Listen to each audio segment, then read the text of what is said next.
दरम्यान जैसलमेरमधील राजस्थानच्या जैसलमेरमधील चित्र आपण आता पाहिली, तिथली परिस्थिती आपण पाहिली। पुढच्या बातमीकडे वळूया। भारताच्या हल्ल्यात पाकिस्तानमधील अनेक ठिकाणे उद्ध्वस्त झाली आहेत। भारताच्या हल्ल्यामध्ये पाकिस्तानचे अनेक बंकर देखील उद्ध्वस्त करण्यात आले आणि पाकिस्तानला भारताने हा मोठा दणका दिलाय।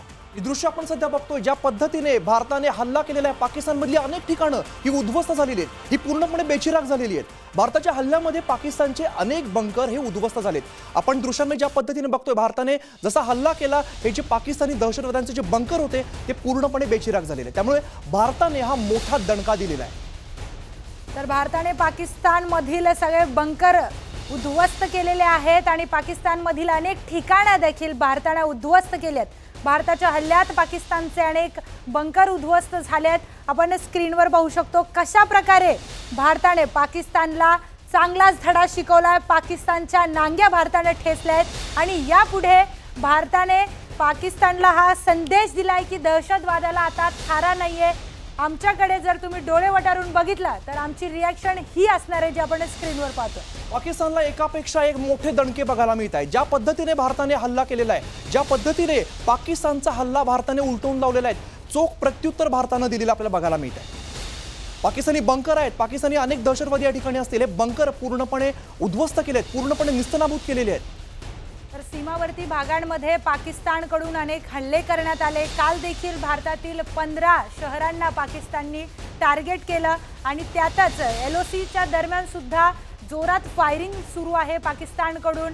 त्यामुळे सामान्यांना तिथला त्रास होतोय। आपण उरीमधले सुद्धा आपण व्हिज्युअल्स बघितले, उरीमध्ये देखील स्थानिकांच्या प्रतिक्रिया बघितल्या। एक गोष्ट सगळ्यात महत्त्वाची, भारताने जे हल्ले केलेले आहेत ते हल्ले फक्त दहशतवाद्यांवर केलेत, अतिरेक्यांवरती केलेले आहेत, पण पाकिस्तान मात्र सर्वसामान्य भारतीयांना टार्गेट करताना आपल्याला बघायला मिळते। आणि नरेंद्र मोदींनी ज्या पद्धतीने सांगितलेलं होतं की आम्ही घुसून मारू, त्या पद्धतीने आपण दाखवून दिलेलं आहे। कल्पनाही केली नसेल असा धडा शिकवू, हे चित्र स्वरूपात आपल्याला सध्या बघायला मिळते। हीच ती दृश्य आहेत ज्यामध्ये जे बंकर्स आहेत, पाकिस्तानी दहशतवादी आहेत, पाकिस्तानी अतिरेकी ज्या ठिकाणी आहेत, या सगळ्यांना आपण उद्ध्वस्त करतोय।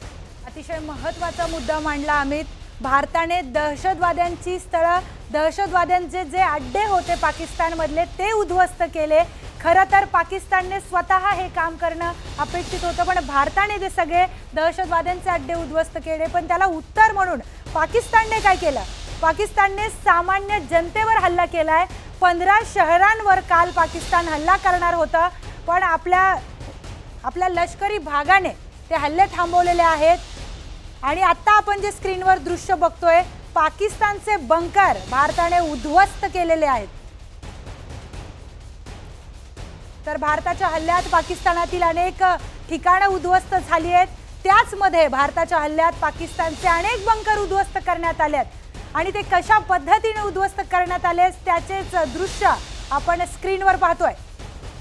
आणि सगळ्या गोष्टींमध्ये भारताचं असलेलं नियोजन सुद्धा बघायला मिळते। ज्या पद्धतीने पाकिस्तानी दहशतवाद्यांचे तळ भारत उद्ध्वस्त करत सुटलेला आहे, हे अतिशय महत्त्वाचं आहे। जगासमोर वारंवार येत आहे, पाकिस्तानमध्ये असलेले दहशतवाद्यांचे तळ हे उद्ध्वस्त केले जात आहेत। अनेक बंकर्स आहेत, आपण सध्या दृश्यांमध्ये बघतोय, हे पाकिस्तानी बंकर आहे ज्यामध्ये दहशतवादी असतात। हे सगळे बंकर आपण उद्ध्वस्त करतोय।